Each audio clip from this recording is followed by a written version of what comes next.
happy because at least we are assured that we will engage with a common understanding. And remember, that office is our office. We don't want anyone else in that particular office. And we'll make sure, and we are going to make sure that we mobilize the masses to keep that particular space. Good examples have been seen at national level. What is happening? The GS yesterday spoke how we are totally disregarded by the minister. How she's on the rampage, trying to undo all the gains that we have actually achieved over the years. So we cannot afford that. Comrades, I want us to take this particular opportunity, listen to the MEC as he addresses us.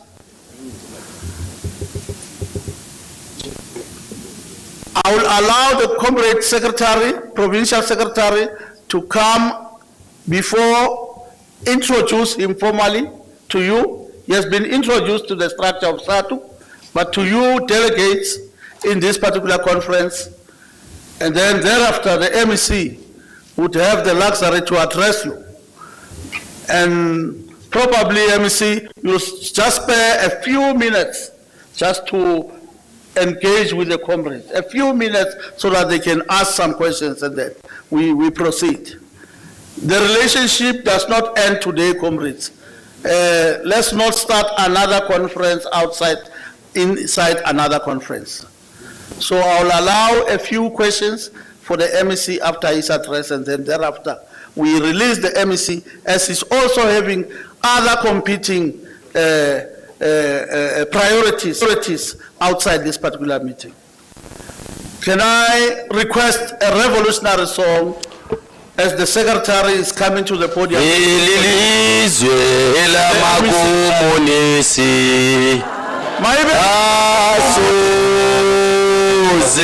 Asuzi apela mandla, asuzi apela ilizwe ila makumulisi. Asuzi apela mandla, asuzi apela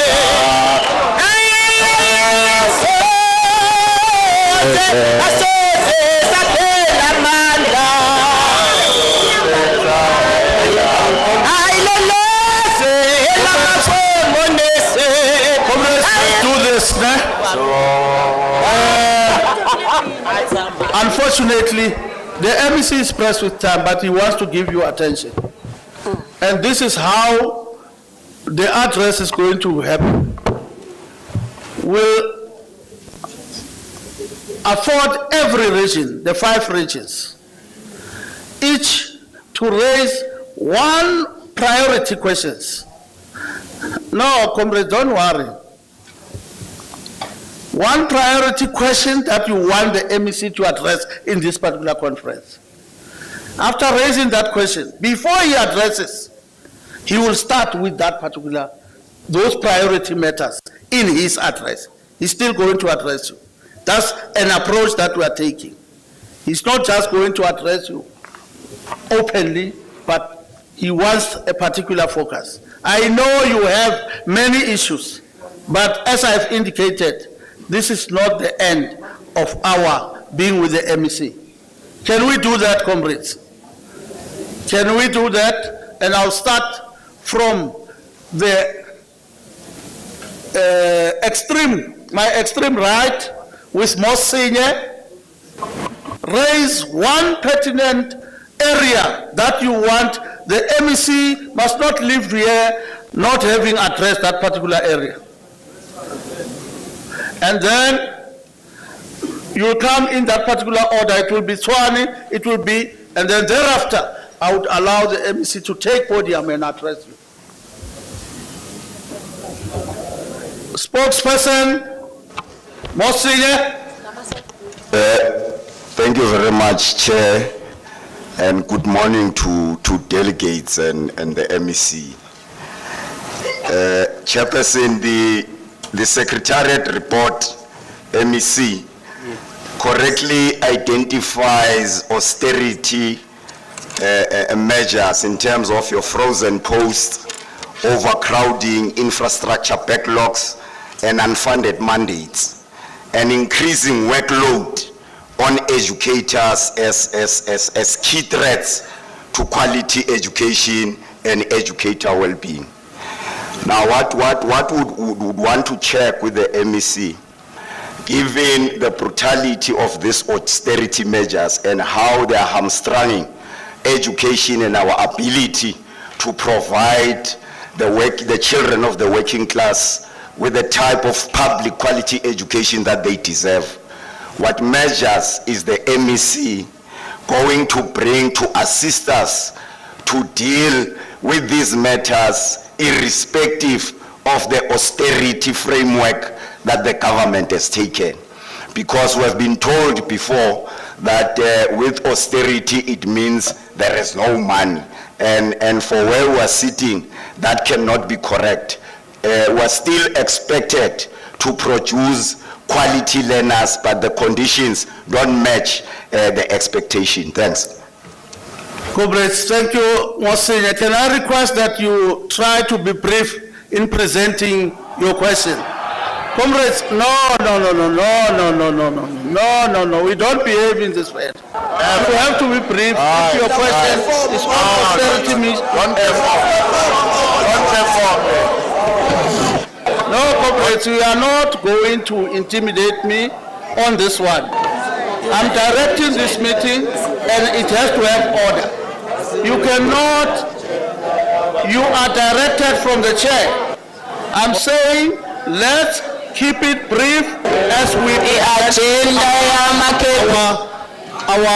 our questions. Twane?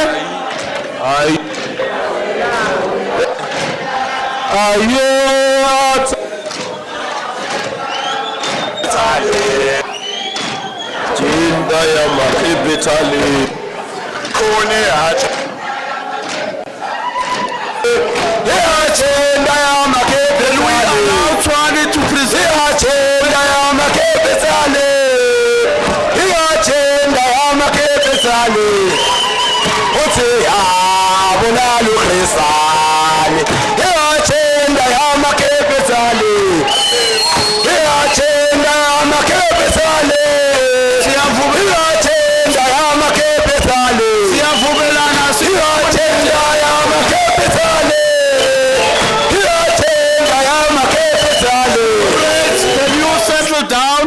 Siyavumelana iyagenda yama-capital asiyifuni, siyavumelana kodwa siyakhokhelwa la. Tshwane, can you present your question?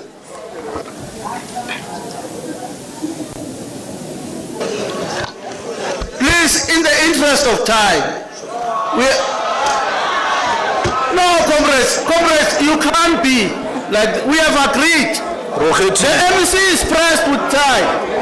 You have to grant him that opportunity.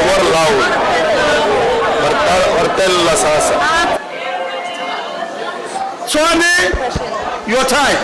Thank you, Chair. Comrades, we can't do that. Please. Come, Twane. Thank you, Chairperson, and thanks for the opportunity that you have given me. As Tshwane, we are worried about the dilapidating infrastructure in our schools. So we want to know how is the MEC going to deal with that, and also the overcrowding in our schools. Thanks, Chair. Thank you, Twane. Eastrand? Thank you, Chair. Good morning. Chair, as Eastrand, we want to check with the MEC. We are going to be very short. Schools in the East Rand, they have been burdened with huge electricity bills. such that the municipality would from time to time just cut off electricity to schools. So it's becoming a problem, and communities are becoming worried about this issue. So as East Rand, we want to check whether is it possible for these electricity bills and all other services to be taken back to GDE and be managed at that level. We are in the second term, we are approaching the end of the second term. Schools are involved in assessments, and as we speak, quite a number of schools are in the dark. They can't work. So we just want to check with the MEC as to how do you intend to address that issue. Thank you, Chair. Thank you. Gauteng North. Oh, thanks, Chair. As Gauteng North, MEC, we also have a challenge in infrastructure. There's a school called SADTU September, and they are now 4 weeks without attending the school. How are you going to address this crisis in SADTU? The second issue is the issue of safety in school. Become a thorn, safety. You'll recall that in Ikuruleni is dominant, that we have lost some teachers there for several times, and our worry is that we are the one who support the African National Congress, but we are the victims more than those who are affluent suppers continue to enjoy safety without hindrance. That is our biggest worry. The last part on municipalities, the fact that... Sorry, you are abusing my platform. No, you are abusing my platform. No, it's enough. I could have as much allowed other regions to do the same. Southwest? No, thanks very much. We are covered on a number of areas on infrastructure, on austerity measures on the post, but our point that we want to raise is on infrastructure. That the MEC in his engagement with stakeholders, did he engage COSAS on the challenges that we are experiencing in relation to infrastructure? As we speak currently, COSAS has closed schools in Simonye, in the Gauteng West District, in West Rand, and therefore yesterday it was in CDB. Did the MEC engage COSAS in relation to infrastructure backlog? Thanks very much. Thank you, Southwest. Comrades, we are aware you have got many issues, but also those issues are covered in our report. And there are also already other platforms that are addressing those issues. We just wanted to give you this particular luxury of raising those pertinent issues in this particular process. So don't actually feel offended about this process. Can I allow the Secretary now to usher in the MEC of Education in Gauteng, Comrade Lebogang Maile, to come and address conference? Amandla, Aweto. Thank you very much, Comrade Chairperson and the delegates. Good morning. Comrades, I'm introducing the deployee of the African National Congress into the sector. Comrade is known to all of us. He's been in government for 16 years in different capacities. He's not new in the sector. His first job was in education in one of the districts, and this is the former president of COSAS. So he's familiar with the sector, and we hope that we'll be able to work with him to take the transformation project forward. Please welcome the newly appointed MEC for Sports, Arts and Culture and Recreation and Education, a complex portfolio. Welcome, Comrade Lebogang Maile.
Mandla. Mandla. Viva SADTU, viva. Viva SADTU, viva. Viva ANC, viva. Viva, long live the undying spirit of Oliver Regional Tambo, long live. Long live the undying spirit of Oliver Regional Tambo, long live. Mandla. Away, two. Long live SADTU, long live. Qina msebenzi uzawunqoba, qina. Qina msebenzi uzawunqoba, qina. Mayihlome. Ihlasele. Niyabasabana. Forward to the ANC victory in the next local government elections, forward. Comrades, provincial chairperson, the provincial office bearers, members of the provincial executive committee, members of the various regional executive committees, branch executive committees, sub-stewards, delegates to this important gathering of SADTU in the province. I was invited, I had the honor and the privilege to be invited by yourselves to attend this important gathering. When we were invited, unfortunately there were other engagements, like the meeting I'm going to, which means I'll be late because we're starting now with our engagement. So we then asked that we must reschedule that meeting so that we prioritize this important engagement. So we came here by 22:09 because we understood the importance of engaging with yourselves. In fact, if anything, we will circulate the copy of the speech. You can read for yourself. If anything, we would have preferred to have an engagement. And I think what we need to do, Chairperson, is to agree that maybe in your next sub-steward council or whatever, we need to have enough time. Because I want us to discuss the state of education in our province. So I've already asked the ANC in Gauteng, and next week, Sunday, I think Saturday, all ANC branches in Gauteng will be convening so that we discuss the state of education. Because I don't think that we give ourselves time as the alliance to reflect comprehensively on the state of education.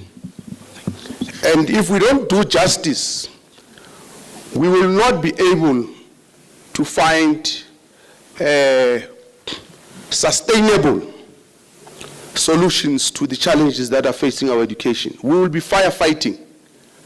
Because as you hear, comrades are saying there's overcrowding there, there's dilapidated infrastructure there, there's this and that issue there and all that.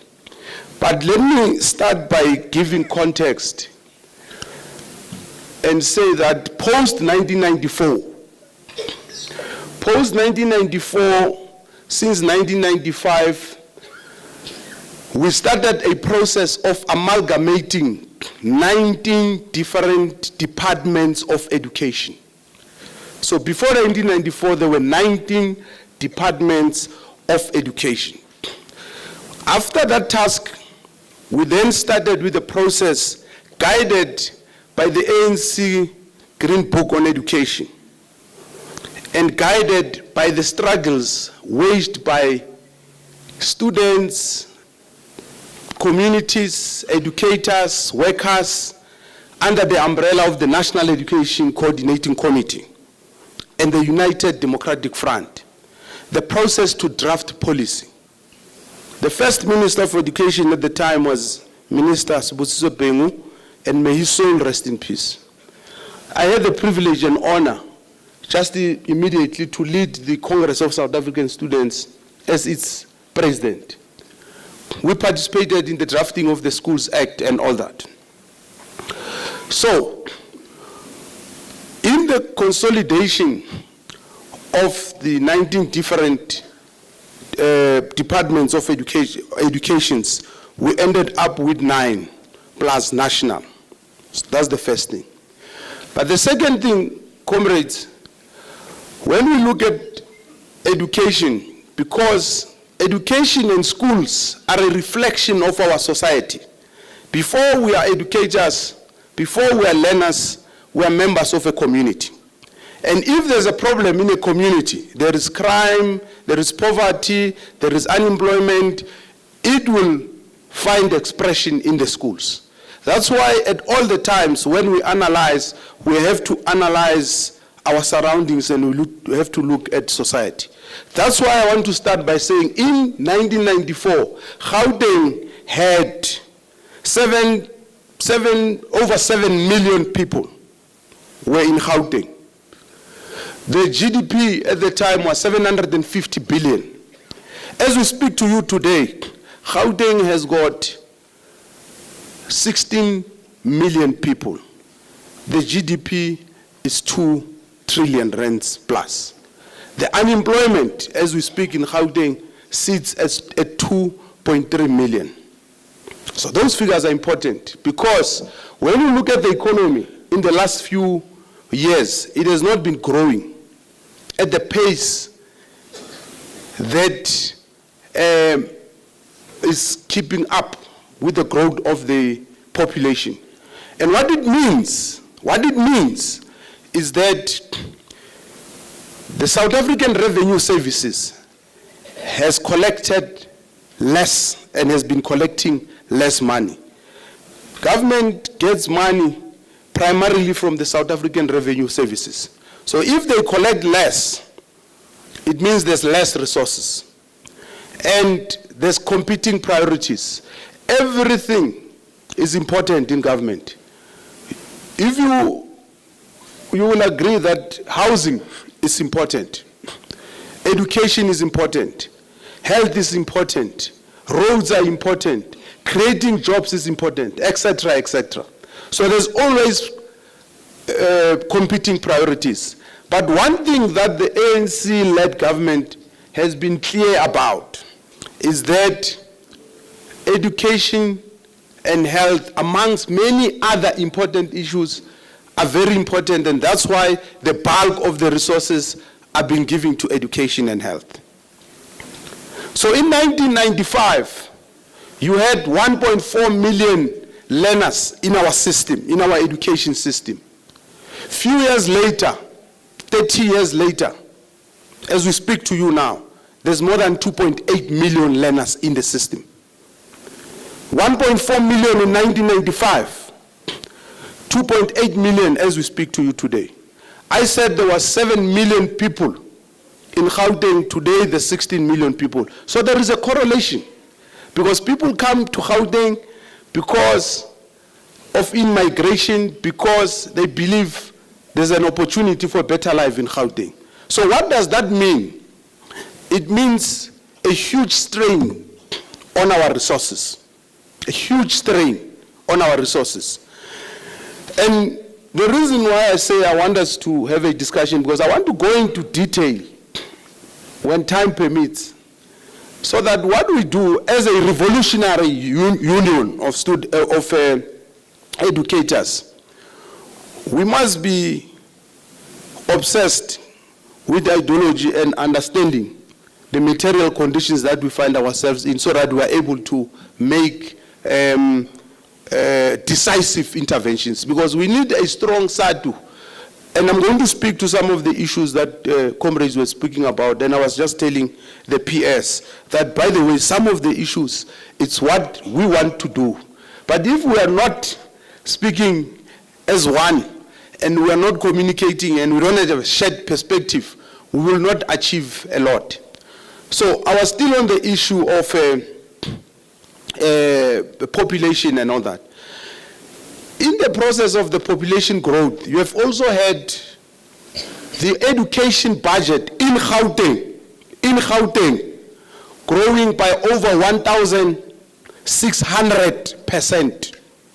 1,600%. The Gauteng education budget. And it's not by accident, it's because of this population growth, it's because of the importance of education. Comrades, I was an MEC of economic development in this province between 2019 and the next election, no, 2014 and 2019. The budget of that department was 1.7 billion when I left.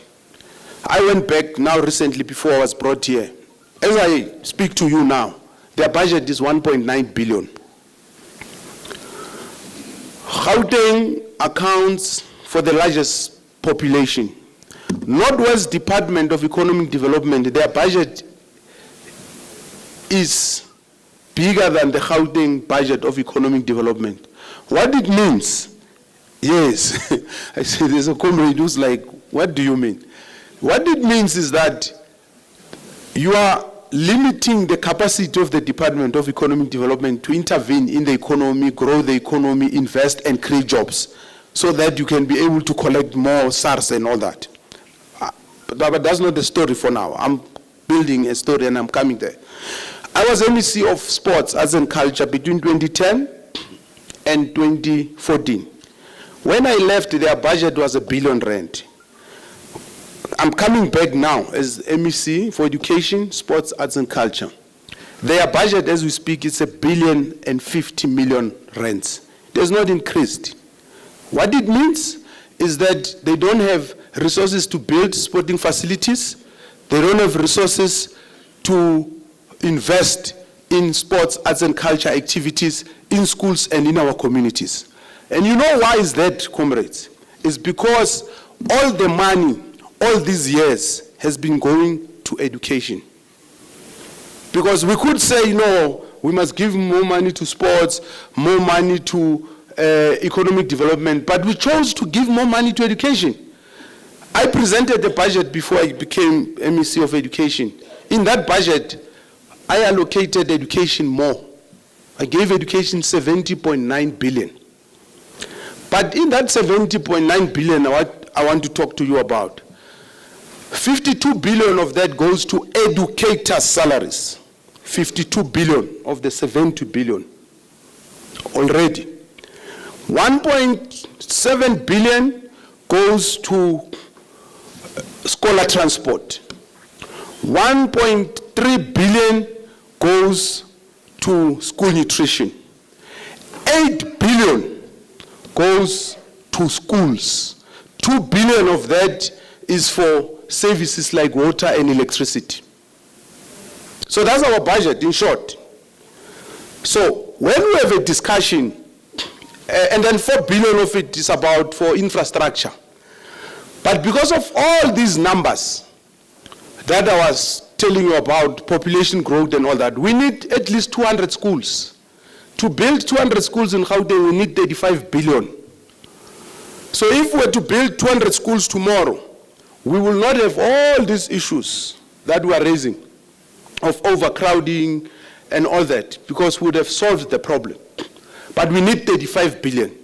And the budget we have is 70 billion. So if we were to cut and take 35 billion, it means we'll be left with 35 billion. So what do you do? What are you going to do? You're going to retrench educators. And if you retrench educators, who's going to teach in those schools? So those are the realities we are faced with, comrades. And in the last 2 years, the Department of Education, for the first time, has had accruals, meaning that by the time the financial year starts, their budget is minus. This year, the accruals are 2 billion. And you know why? Because of two things: scholar transport and school nutrition. And we can go into the merits of why you must put money in scholar transport and school nutrition. Because in an ideal world, I tell people that I wouldn't mind kids walking 5 kilometers to a school because it's part of healthy life and all that. But in the world we live in now, where there are predators, we can't leave our kids to be subjected to that. A girl child, imagine, being subjected to predators, to monsters and all that. So it's necessary that we must have school. And because the numbers of learners every year in Gauteng, you've got 50,000 learners coming every year. That's why every year in January, there's a problem. In fact, there's learners who are still not placed as we speak, because there's no space at all. There's a school in Alex I went to, and that school only caters for Batsonga and Bavenda speaking. Is the only school in Alex, my hometown. That school is over by 1,000 kids. There's no space to even put mobile classrooms and all that. So we do understand, have an appreciation about these big problems. And you know what, comrades?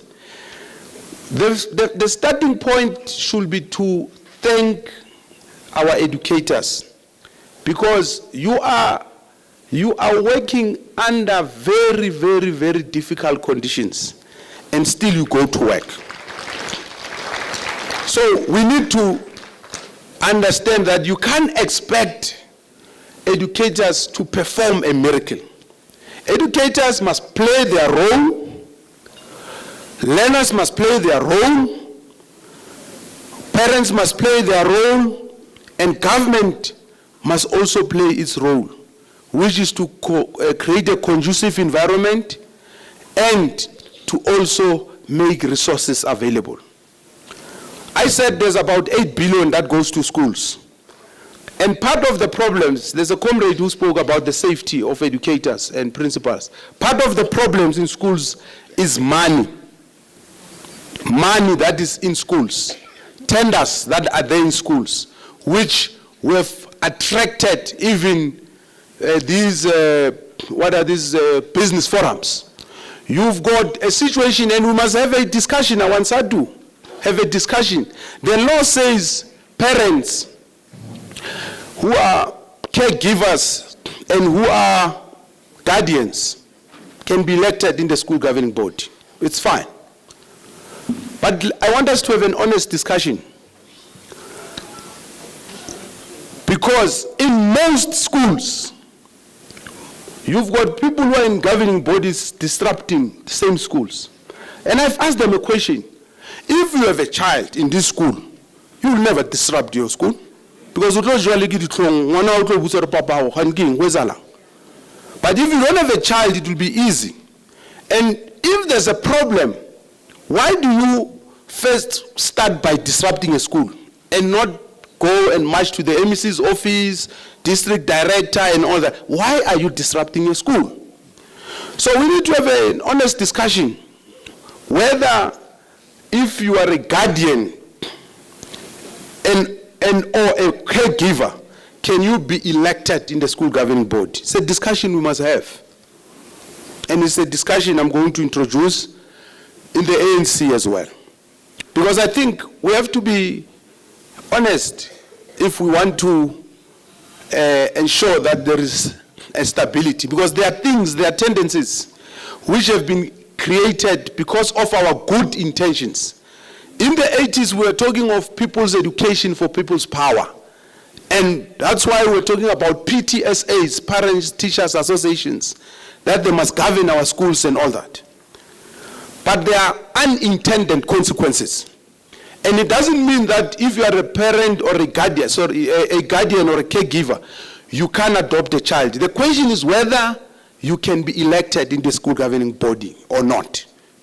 That's what we must debate. And I know there are quite a few number of unpopular policy issues we have to raise, because otherwise we will be failing in our duty as revolutionaries. Because our duty as revolutionaries is not to be comfortable with the status quo, it's to change the status quo.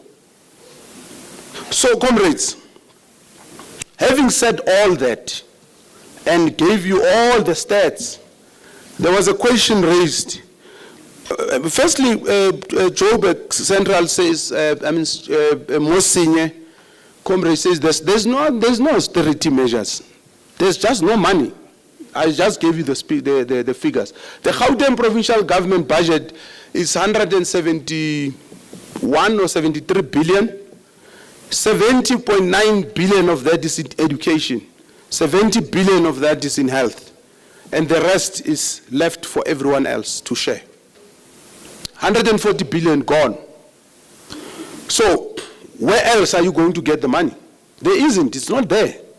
We said we don't want to pay for e-tolls. When, in fact, e-tolls, let me digress a bit. E-tolls, it's what is called the Gauteng Freeway Improvement Scheme. The freeways that you see, which are widened, which are in good condition, is because of that. But somebody said, we don't want an electronic form of payment. That's what he tells it. An electronic, we are paying for tolling. When you go to Polokwane, Bloemfontein, you pay the toll gates because someone has used their money to fix that road. And you are paying back that money because there's a user pay principle. So, because the distances are short in Gauteng, you move from Germiston to the next town, from the next town to the next town. You can't be having toll gates. Imagine having a toll gate from here to Benoni, from Benoni. So, those who came with the system at the time said, let's have an e-tech, an electronic payment system. And people said, no, we don't want an electronic payment system. And we bowed to that pressure as we said, okay, it's fine, we will pay. That cost us 20 billion between 2024 and 2029. That 20 billion, it's money that would have gone to education. And I can guarantee you that 20 billion, 80% of it was going to health and education. And it was going to solve all these issues that we're talking about. But it's a discussion we must have for another day. The question now is what needs to be done. So, comrades, we've got 70.9 billion. We don't have any other amount. What we need to do is to say, how do we use and reorientate our approach in education and use this budget efficiently? And that's the exercise we've been engaged in with the senior management of education. So I've identified about 6 areas, which I'm saying we need triple Ps. If we get triple Ps, and I want to give you an example with Gautrain.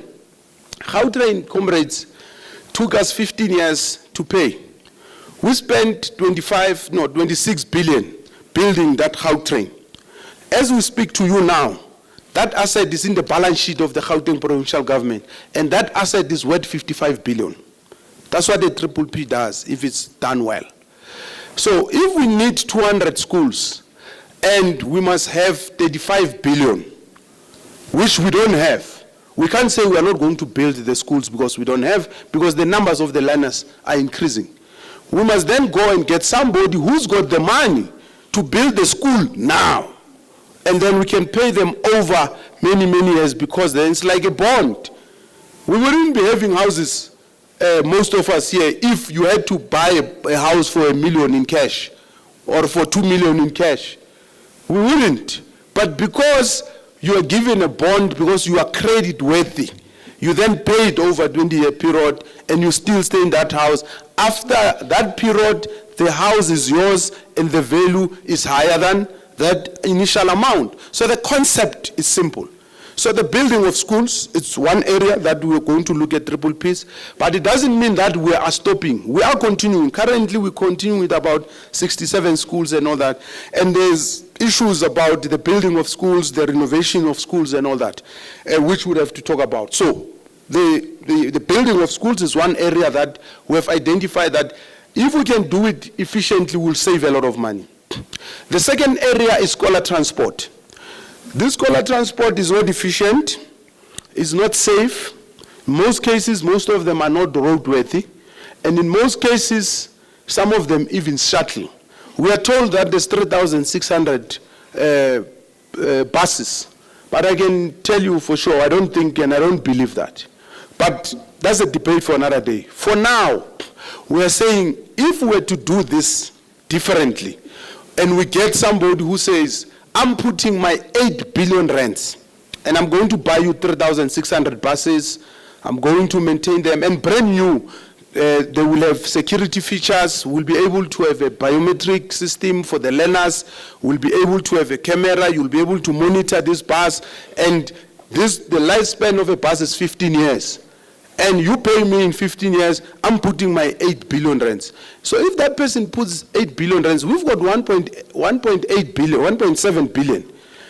And we pay that person a billion rand, for example, for 10 years. Yes, for 10 years. So it means now we've got 700 million. 700 million now, every year, that we can do many other things. Because we will have a discussion. One of the discussions, and which makes things difficult, is the classification of the compensation of employees. That's why I spoke about the salaries of educators. I did not speak about the whole bill of the department. And you know why?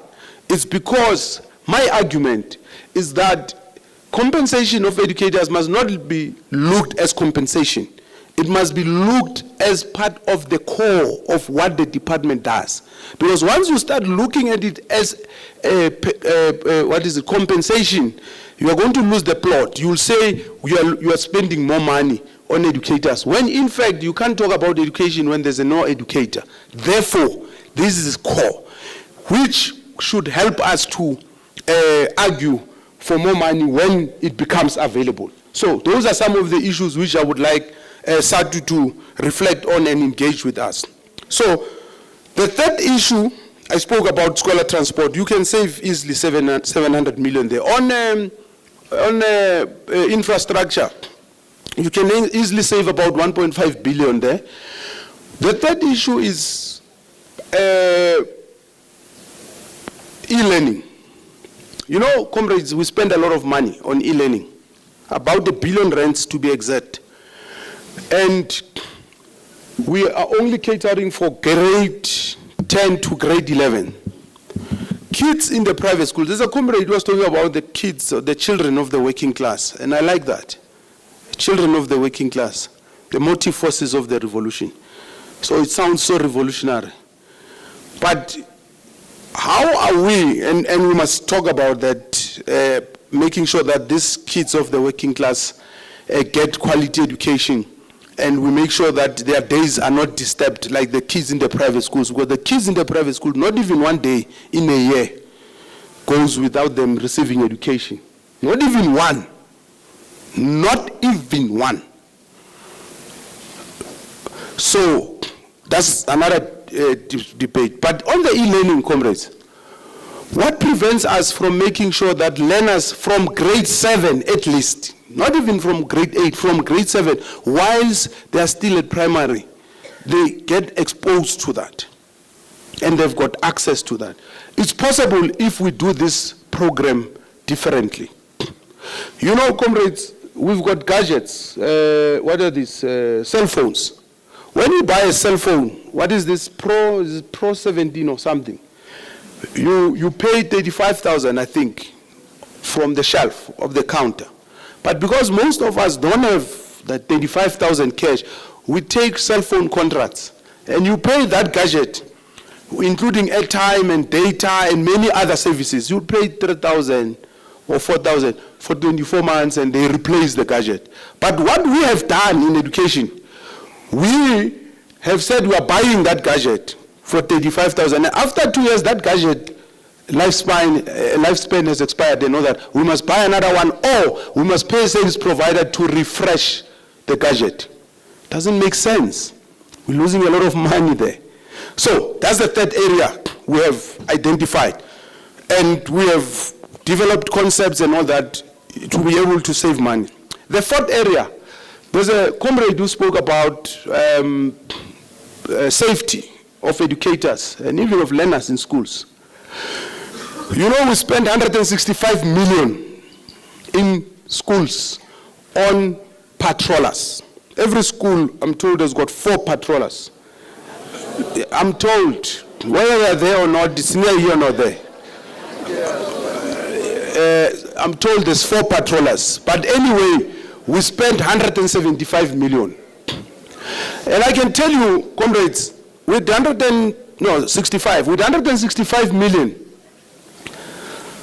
we can put cameras and alarms and have, what do you call these, command centers for all the different districts and have armed response for schools, and you cluster them and all that. During holidays, during school hours, weekends, and all that.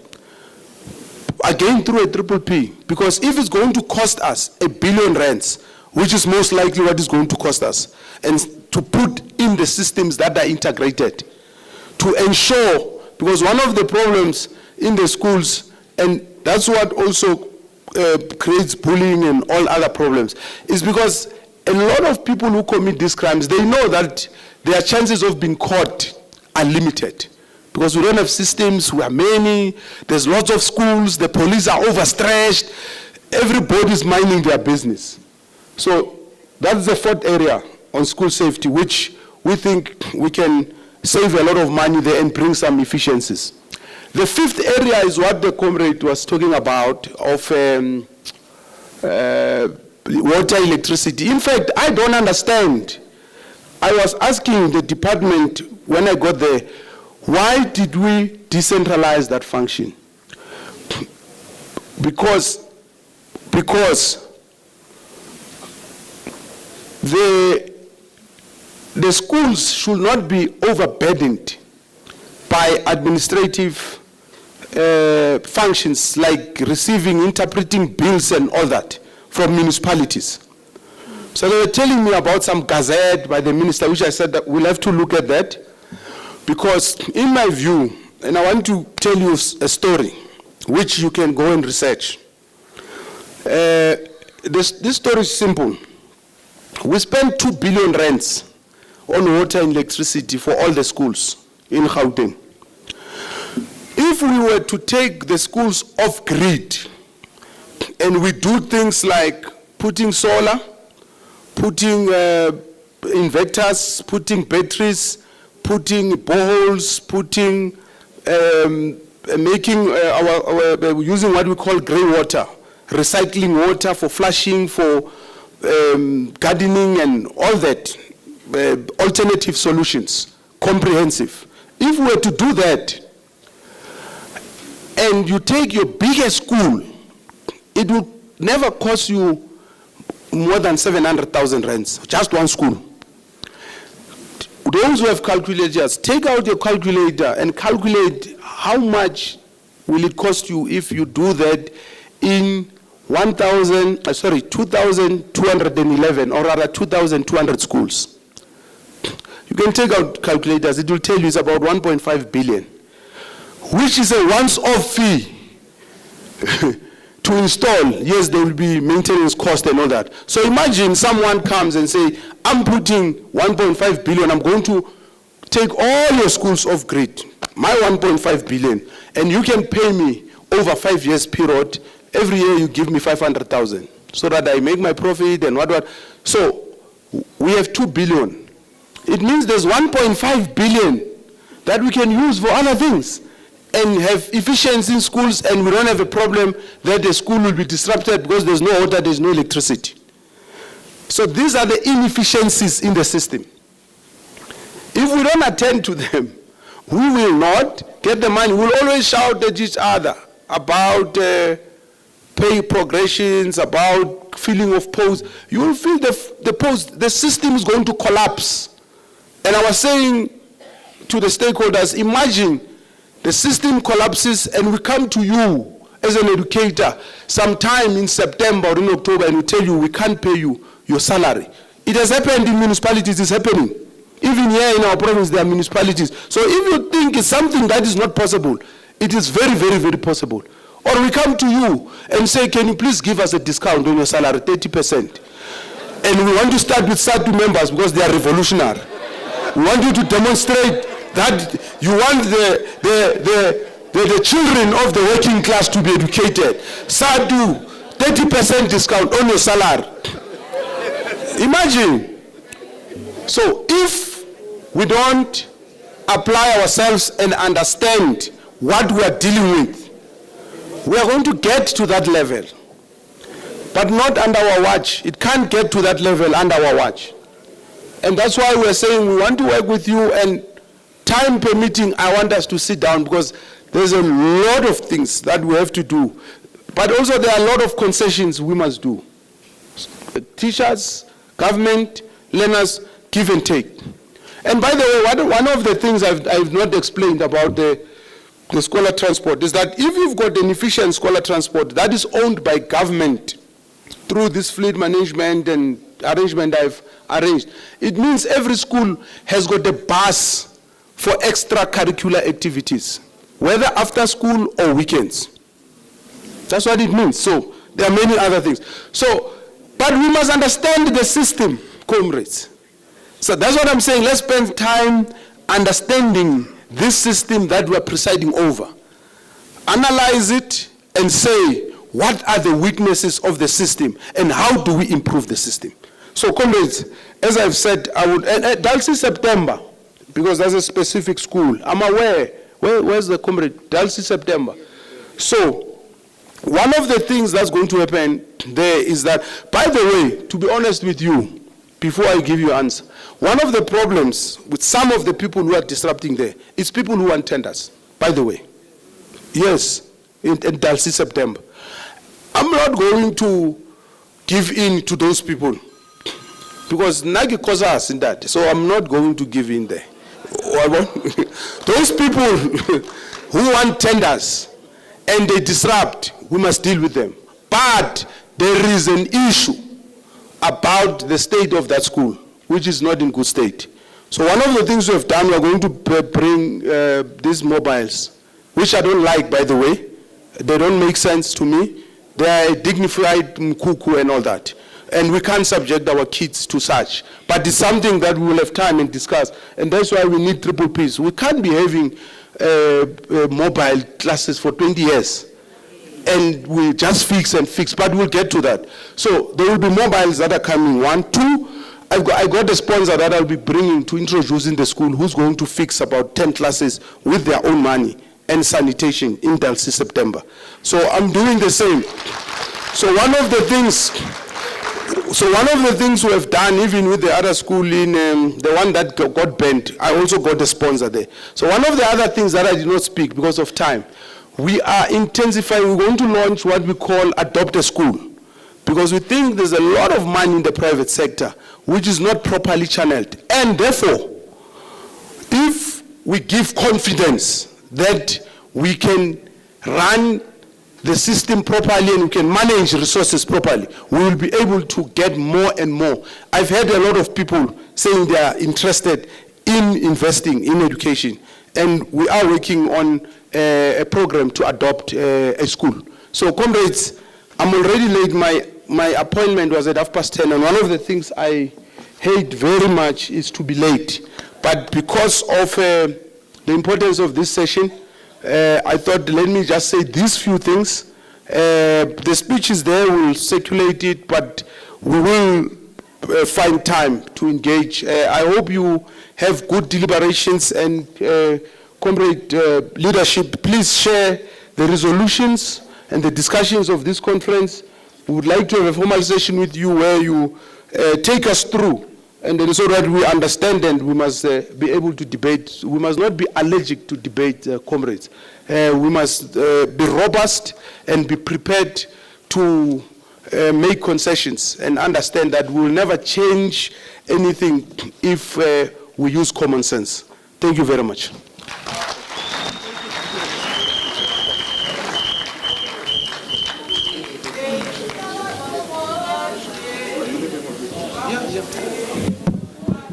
Thank you very much, MEC.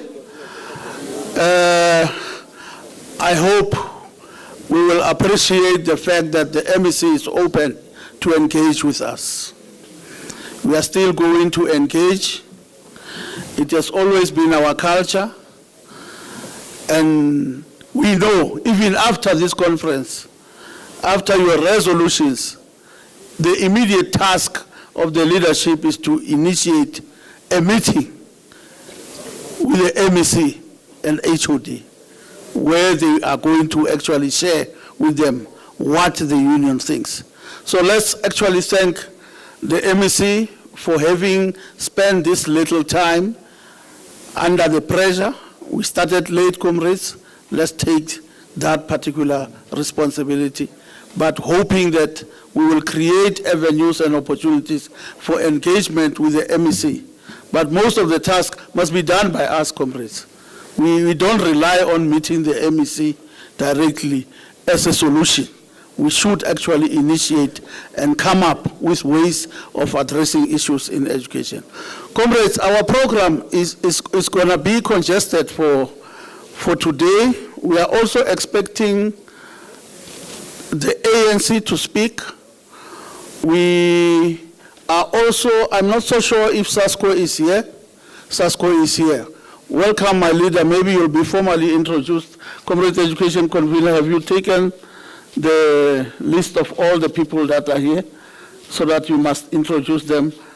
And then I may be able to allow them to come and actually share their messages of support to this thing, to this conference.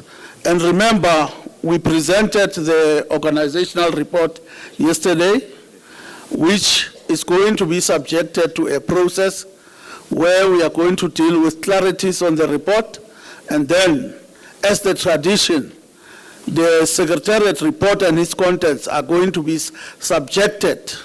It is encapsulated into the commissions, the topics of the commissions, and then the discussions will take there. As I've indicated, this conference, it has to come up with resolutions, not decisions of a meeting. Remember, we cannot directly engage and take decisions here. We go to the commissions, discuss, bring to plenary, we take resolutions. Then that is how conference is going to run. And then thereafter, our intention by lunch, comrades, when we go for lunch, we'll also be going to our respective commissions. And then those commissions will take us to a particular time. You'll be directed at that particular time. And when we finish, there is another program of our union where we are going to refresh and relax. And then thereafter, tomorrow we come to the finalization of a program with the plenary receiving the reports from the various commissions. Comrades, so let us actually be businesslike. Let us respect time, and let us be patient with each other.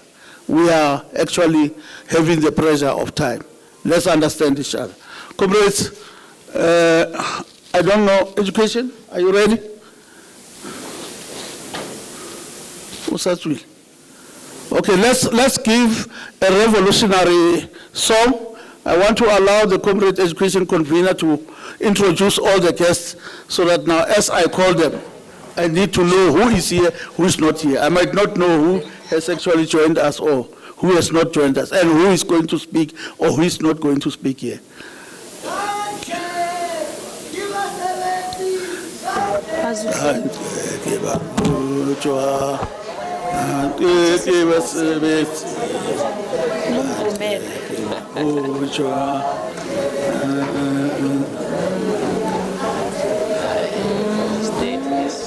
Tate Ramaphosa Tibela, Tate Ramaphosa Tibela. Come on, comrades, man. Okay, asayele esiyaziyo. Qeqeshi wamakirila indaba yawo. Qeqeshi wamasosha indaba yawo. Hiyo amakirila indaba. Qeqeshi wamasosha indaba. Hawiyo twa indaba. Hawiyo socialism indaba. Hawiyo twa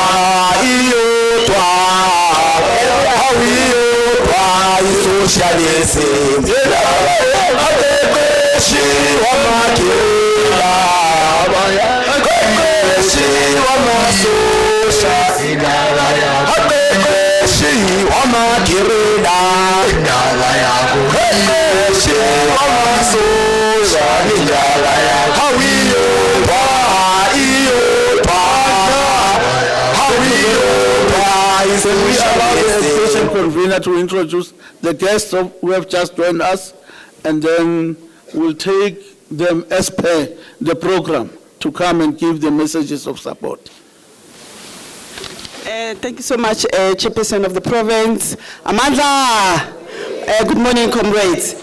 Comrades, let us also acknowledge the presence of our former Deputy Provincial Chairperson, Comrade Vuyo Zali, who is now the Bargaining Director in GDE. Comrade Zali.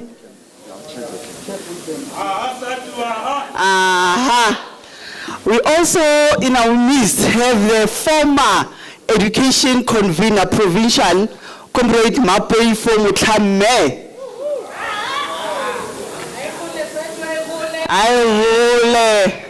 Away too.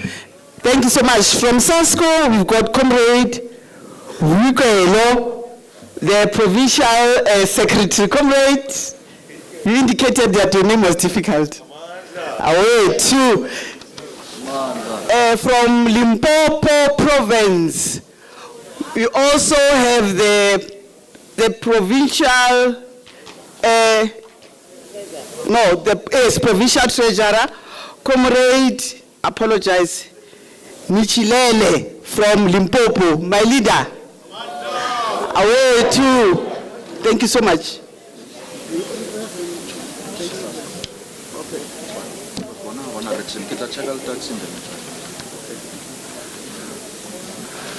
Comrades, let's welcome SASCO to come to the podium to give the message of support.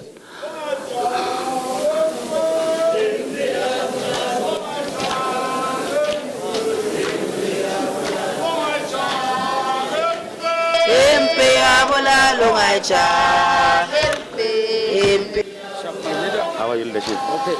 Good. Thank you.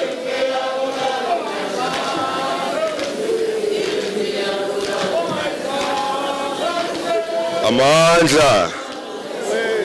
Awethu. Viva SADTU, SADTU, viva. Forward with the revolutionary spirit of SADTU, forward.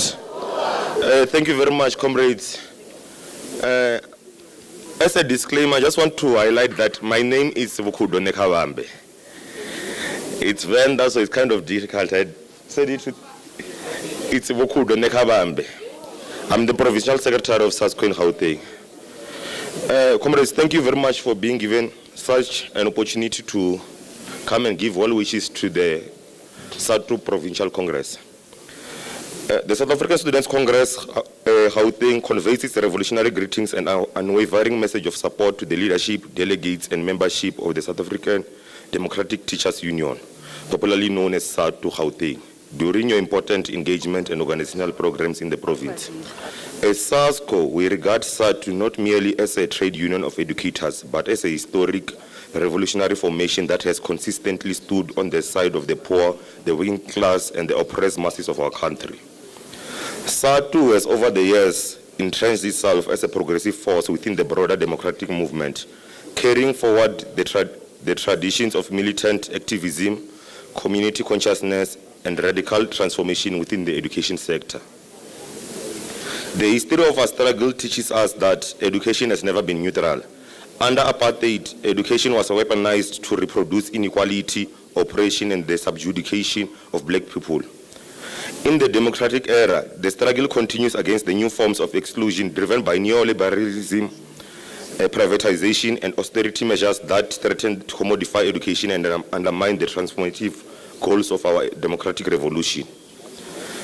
In this ongoing battle, SADTU has remained a vital pillar in defending the right of the working class communities to quality public education.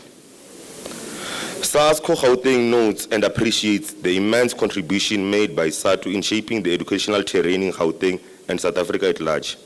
Generations of students who now occupy universities, colleges, and other institutions of higher learning were first nurtured, disciplined, and politically conscientized through the commitment and sacrifices of progressive teachers. Before we became student activists, professionals, intellectuals, and all sorts, we were learners sitting in overcrowded classrooms, relying on educators who continued to teach under difficult conditions while remaining committed to the development of black children from poor communities. It is teachers, particularly those organized under SADTU, who continue to hold together a deeply unequal education system despite underfunding, infrastructure backlogs, overcrowding, teacher shortages, and the persistent neglect of township and rural schools.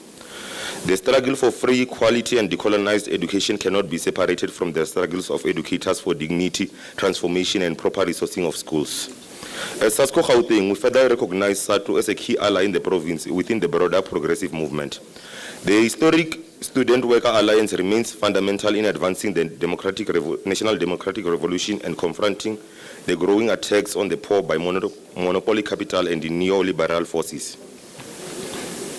The unity between students, workers, educators, and communities remain the only meaningful weapon against deepening inequality, unemployment, poverty, and social despair facing young people today. However, comrades, we must confront the elephant in the room without fear or hesitation. The current political reality of having a democratic alliance minister at the helm of the basic education portfolio represents a strategic danger to the transformative agenda of public education in South Africa. The DA has historically advanced a neoliberal and anti-transformation agenda which seeks to preserve privilege, weaken the developmental role of the state, and commercialize public services.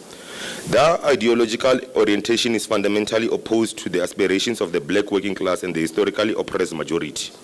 We therefore caution against any attempt to normalize the creeping privatization and corporatization of education under the guise of efficiency, governance, or fiscal discipline. The same forces that seek to reduce education into a commodity are the same forces that oppose free education, oppose worker rights, and oppose meaningful transformation in our communities. The democratic movement must remain vigilant and united against attempts to reverse the gains achieved through decades of struggle and sacrifice. In Gauteng particularly, where inequality remains deeply racialized and especially entrenched, the struggle for education transformation remains urgent. Thousands of young people continue to face exclusions from institutions of higher learning, financial hardships, student accommodation crises, and deteriorating living conditions. These realities are directly connected to failures within the broader education value chain and requires a united response from progressive forces within basic and higher education sectors alike. SASCO therefore believes that the relationship between SADTU and the student formations must continue to depend beyond symbolic solidarity. We must build stronger programs of political education, mobilization, and activism aimed at defending public education as a public good accessible to the children of workers and the poor. Together, we must reject austerity measures, resist budget cuts, and intensify the struggle for a transformed education system rooted in Africanization, decolonization, social justice, and human development. We further commend SADTU Gauteng for continuing to provide leadership in communities and schools despite the difficult socio-economic conditions confronting educators and learners alike. Your resilience and organizational discipline continues to inspire generations of young activists committed to the ideals of justice, equality, and liberation. As SASCO Gauteng, we reaffirm our solidarity with SADTU and pledge our continued support in all struggles aimed at defending workers, advancing transformation, and protecting the dignity of the poor. We remain convinced that no meaningful transformation of society can take place without the unity of students, workers, and progressive community formations. More engagements strengthen organizational unity, sharpen revolutionary consciousness, and consolidate the struggle for a truly free, quality, and decolonized education system. With that being said, that is our SASCO to the plenary of the SADTU Provincial Congress. Amandla! Viva SASCO, viva!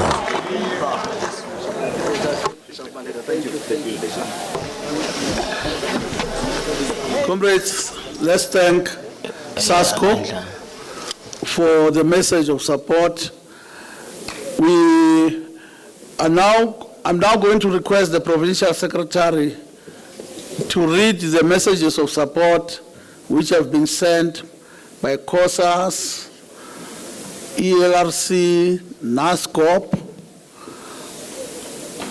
and I'm reliably informed, says did not send, but maybe it might request, with the flexibility that we might apply, we might give them a slot, maybe tomorrow, if it's possible. But for now, I'm going to call upon on the podium for the provincial secretary to come and read the messages of support that we have received, so that we go back to business of conference.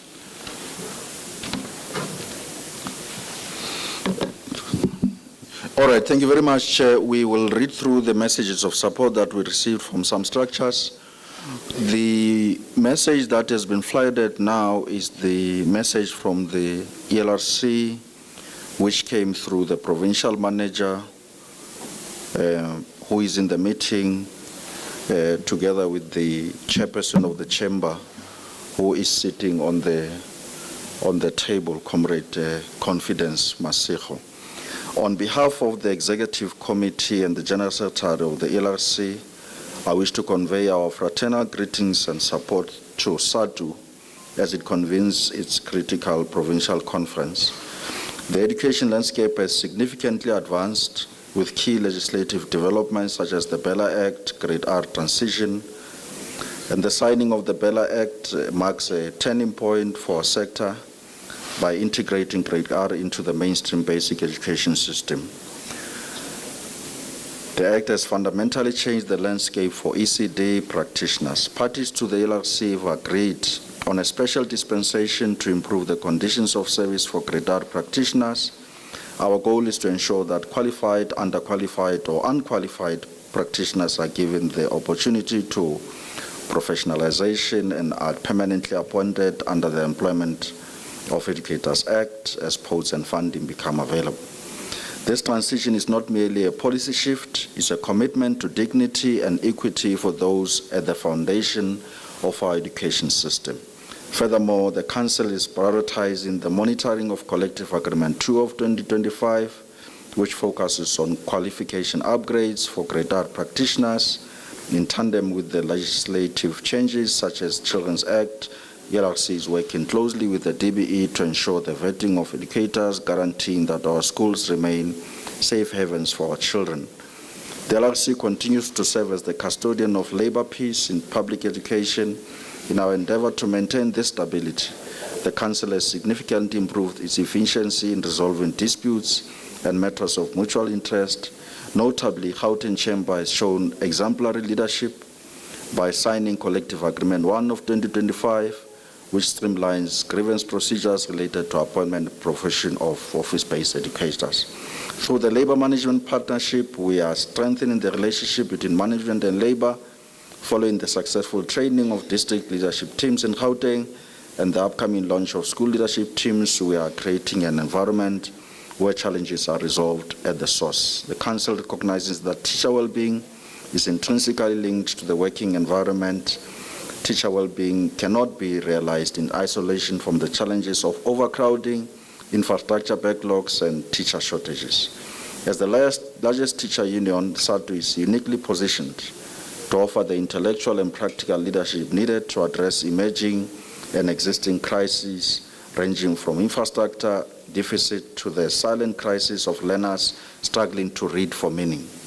We trust that the resolutions emanating from this conference will tackle the safety of educators and the emotional toll of maintaining classroom discipline under immense pressure. We congratulate SADTU Gauteng on hosting this provincial conference. May your deliberations be robust, your resolutions revisionary, and your commitment to a learning nation unwavering. That is the message from the ELRC. The message from COSAS reads that the 21st PEC of COSAS wishes to extend its appreciation for the hard work done by teachers. You are our hope for a better future, and we acknowledge your dedication to the education of the African child. We support the call for improved safety protocols to ensure that teachers, together with learners, are safe and comfortable within school premises. It is the right of our communities to protect local schools. As the Congress of South African Students, we stand united with SADTU Gauteng in advocating for quality public education and defending the rights of educators. We'll continue to call on government to improve conditions of service in schools. It cannot be that we continue to struggle with challenges such as the late delivery of resources. We encourage teachers to remain professional and committed as we collectively work towards a transformed and liberated education system. This is from COSAS. The last message comes from NASGOB, Comrade Matakanye. The General Secretary is in the meeting. That NASGOB extends its warmest revolutionary greetings to the leadership, delegates, and all members of SADTU gathered for your momentous Gauteng Provincial Conference. We congratulate you on reaching this crucial stage of organizational renewal and political discussion. This conference is a powerful demonstration of the democratic and fighting spirit of teachers in Gauteng. We are acutely aware of the immense challenges you face. We acknowledge your tireless struggle against punitive austerity measures that threaten education funding, the crisis of school safety and violence, and the fight for the full implementation of the Bella Act to drive transformation, signed by the General Secretary. Chair, those are the messages of support to receive from those structures. Thank you.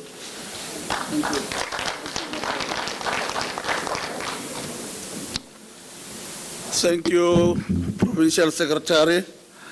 As I promised, we're coming back to business of conference. The organizational report was presented yesterday. I'm now going to allow clarities on the report before adoption of the report. I will go from all the regions, start in Southwest. Any clarity?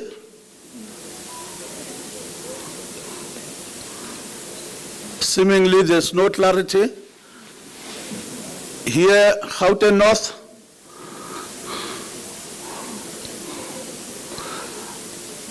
Yes, Gauteng North. Clarity. Can you come, comrades? Thank you, Chairperson. I've just noted one part, I think two issues about what Comrade PS has presented and the view of the union, especially in relation to SIP programs. In the brief picture about what PS has confirmed, which is the reflection, is the fact that when we participate as revolutionary professionals to educate the black child, we normally go all out, and if it does not cause harm, we believe it is in order, although it might have those deviating efforts. However, I just would like to check from the point of view of the same program to say, is it anti-revolutionary to go all out and support this program that makes sure that the education of the black child is taken forward so that our kids are able to get exemptions and be admitted at tertiary level? That is the specific question. But the second one, Chair, is just to check our posture. And I had PS emphasizing more about government of provincial unity. But GNU, where DA is there, I did not get more emphasis because indeed we are stagnant, but it is also in order to get more flesh as to comparing the two era, how can we go on in relation to we call it enemy, a better devil, so to say. Thank you. Perspective on GPU, GNU of SADTU. Okay, thank you. Israel?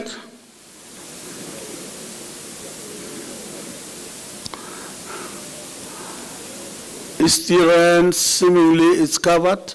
Let me go to Tshwane.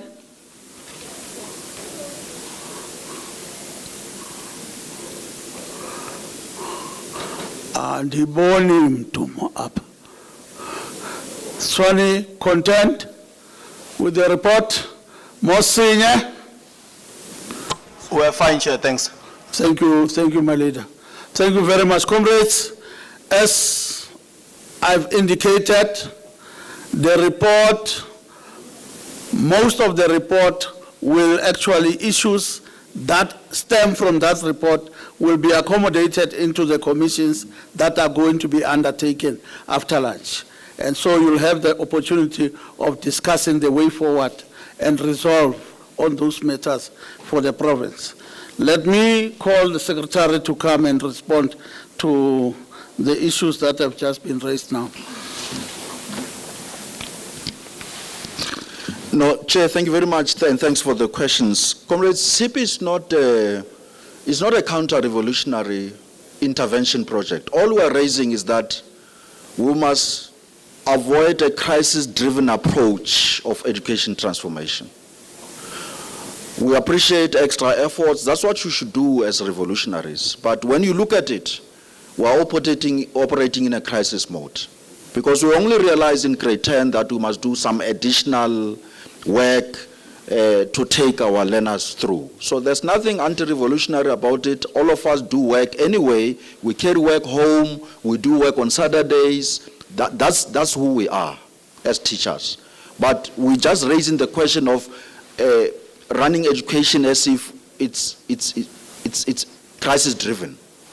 You know, you deploy an ambulance when there's a crisis, so you deploy SIP to assist, to carry through, and in the process, we might be doing some injustice. But there's nothing anti-revolutionary about it. We're just raising this matter so that we redirect focus where it must go, foundation phase, so that we don't sit with this crisis. To change the GNU, comrades, we need numbers. We're just reflecting on the implications of the election results that gave birth to GNU. We don't have the numbers. Various models were bandied around until we have this monster that we have. But at the heart of it is the numbers, the results. They did not give us the necessary numbers to exclude the class enemy from the GNU. So we're raising this question and raising our level of consciousness to realize the implications of not voting for the African National Congress moving forward, and the tasks that lie ahead of all of us. Chair, thanks.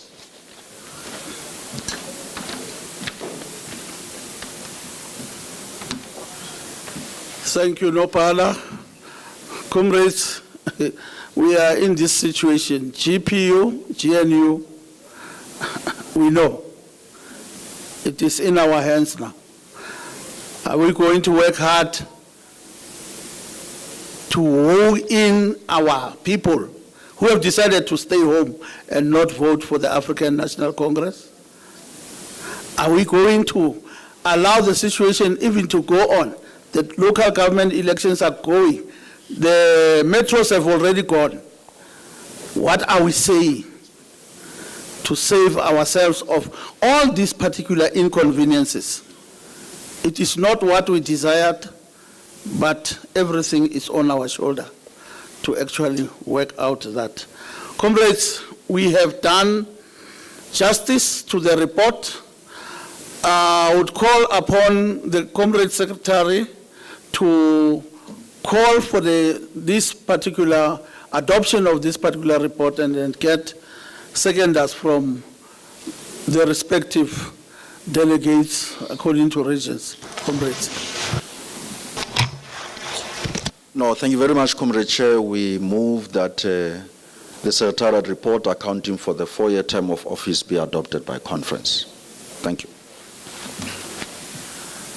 May I get any seconder to the report being adopted by raising your respective working, not cards, but your board, the board depicting the name of your branch, comrades. I see almost, even if it's not all, but the majority of branches from all the regions are supporting the adoption of the Secretariat report. Let me now check. For those boards that are opposed to the adoption of this report, that will give me an indicator.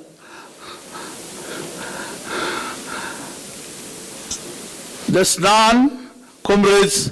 Therefore, the report is adopted unanimously by all branches and regions of Gauteng province as the report that is going to guide our discussions as we decide the future of this province in the next 4 years. Can we give a very big round of applause to the Secretariat?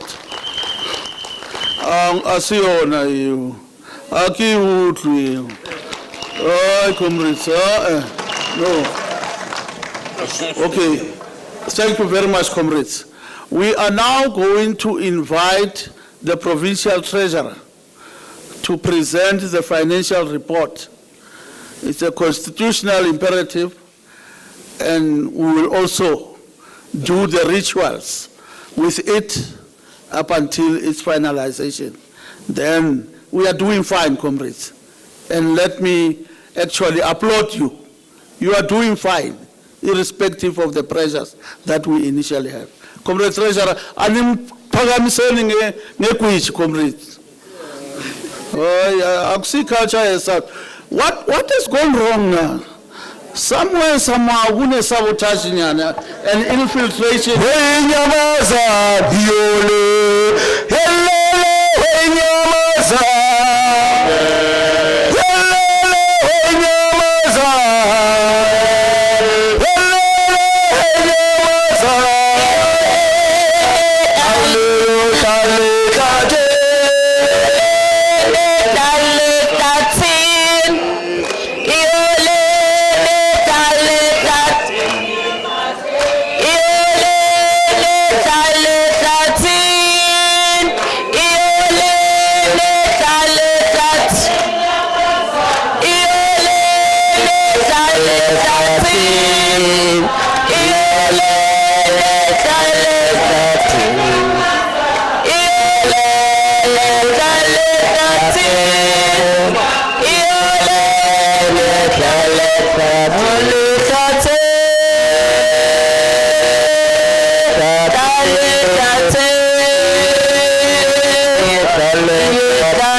Viva SADTU, viva!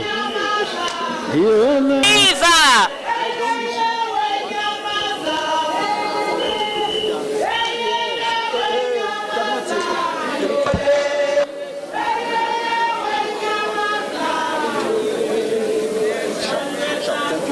Viva SADTU, viva! Viva SADTU Gauteng, viva! Viva SADTU Matthew Goniwe, viva. Thank you very much, comrades. Thank you, Chair, for this opportunity to account for the resources of the organization for the past 4 years to this highest structure of our organization. Chair, we intend to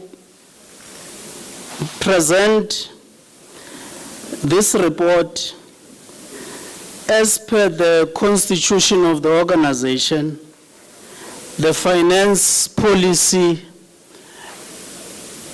as articulated in the finance manual. We are proposing that this report carries these 5 underpinning pillars. We will indicate the composition of our Provincial Finance Committee, the duties that they perform, the overview of the annual financial statements. We will also want to touch on SACCO Bank and close with the challenges and the recommendations. The composition of this committee, comrades, in the province, it's led by the provincial treasurer, who is before you, the provincial secretary, Comrade Lidimu, the RS of Eastland, Comrade Shobede, the RS of Mosinye, Comrade Mbongeni, the RT of North, Comrade Khabo, the RT of Southwest, Comrade Mponso, the RT of Tswane, Comrade Lebuhang, our provincial administrator, Comrade Miponi, and our provincial finance clerk, Comrade Yanga. The duties, comrades, of this committee is that we convene in every quarter or as and when we are directed by the financial operations and as an instruction of the PEC. These meetings, comrades, amongst others, they include the annual processing of the annual budgets, processing the quarterly statements, preparing books for audit, external audits, and strengthening of the finance management capacity of our structures, and making recommendations for the procurement of goods and services as directed by the PEC. So, comrades, in the period under review, this committee was able to carry all the activities as put there, comrades, from your RTGMs to your induction workshops, the finance, the sports, gender, education, legal and welfare programs, and the recruitment drives of the organization.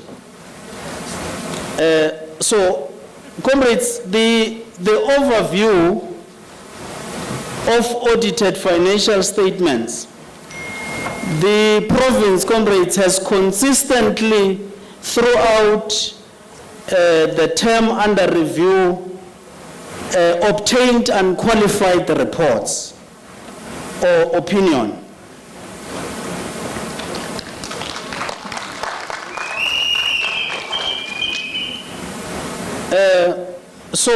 And these opinions, comrades, are underpinned by the legislation and the accounting standards in relation to your Labor Relations Act 66 of 95 and the SADTU's Constitution. So, comrades, I think it was the NEC, the last NEC of the year of 2025. They took a decision to appoint a new audit firm called the NSG Grant Thornton, comrades. So, you know, and you will recall, comrades, that over a period of time we have been under another audit firm. So since this new firm that has just been appointed by our NEC, busy, comrades, familiarizing and acclimatizing to the union environment, since they've been dealing largely with corporate sector.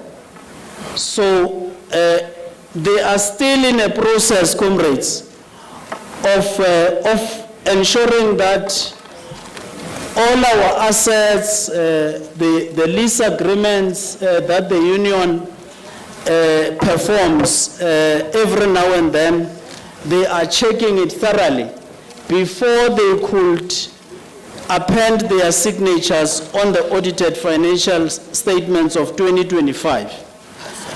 So that is why that audit opinion, it's delayed a bit due to the acclimatization of this new audit firm. So, comrades, however, there are challenges as well, you know, and the recommendations that we have made as the committee. We have noticed, comrades, that over time, the union is better veiled by these challenges.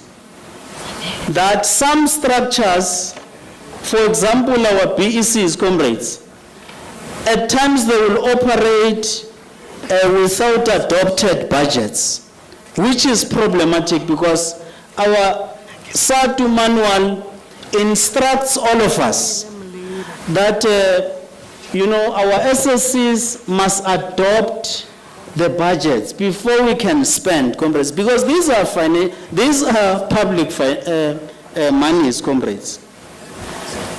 And you know, every now and then we are confronted with non-submission of quarterly statements by some structures to SSCs and the RECs, which is a gray area, comrades, that needs, you know, a radical improvement if we are to comply with our constitution and our SADTU manual. The submission of incomplete files by structures, when we are calling upon our structures to make submissions for auditing, for purposes of auditing, comrades bring incomplete files.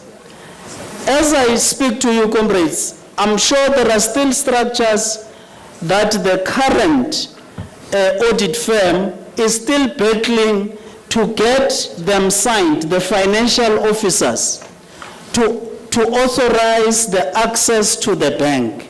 Because you will get, you know, emails that says, can you, you know, sign, append your signature electronically there provided, so that you know, it gives them the right to then access your bank statements. We are still battling, comrades, to do that. And sometimes lack or no supporting records sometimes. You find that during audit, because comrades are doing this thing, you know, very late in the process. Because you have not been doing these things as the Constitution is dictating. Now you are confronted with the submission of the files in January or February. Then comrades are just quickly, you know, going to my friend to get some receipt books so that they can account. And this thing is problematic, comrades. Yes, and again, transaction conducted, comrades, without proper authorizations or from the boot of the cars. You know, yesterday my heart was, Chair, bleeding. When I go through the parking lot, I see the boots that are open there. So I was just thinking about that there is now processing of other things. So, comrades, in conclusion, whilst there is overall good performance, comrades, the organization still needs to strengthen its financial controls and ensure that there is accountability for financial resources put in the custody of the union by its members. We wish to thank, comrades, the FinCom and the PEC for exercising their duties diligently and oversight as dictated by the union constitution. We also would like to thank our indefatigable provincial administrator, Comrade Caroline, our finance clerk, Comrade Yanga, the regional administrators, comrades, for their prudent financial administration and complying and capturing of ACPEC. We are now doing extremely well, comrades, and that conduct must continue uninterrupted so that we can be good. Comrades, there is just one omission, Chair, that I made around SACTU, the SADTU.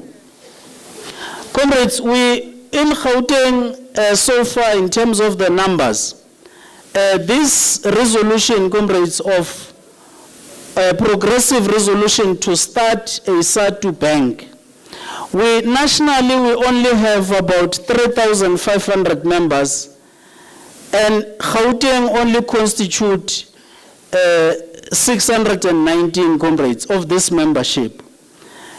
And however, the institution shows encouraging signs of growth and innovation, which will guarantee its sustainability.